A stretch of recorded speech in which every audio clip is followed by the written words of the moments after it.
tapbacks because they're high bang for the buck. So if you're doing an overhand, I'm gonna face sideways, you can see what I'm doing with my leg. If you're doing an overhand, you can lift your leg, whichever one, and then tap and change direction.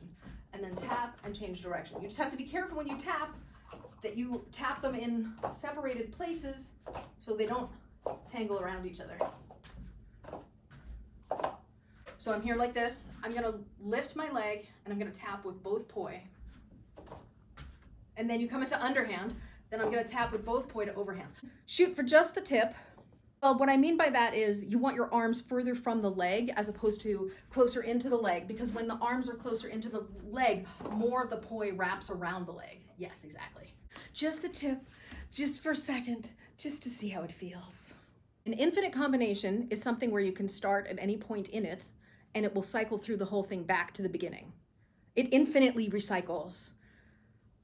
Start and end anywhere in the combo, right? So you could start it with the double tap and then boom, you're in the boom, in the boom.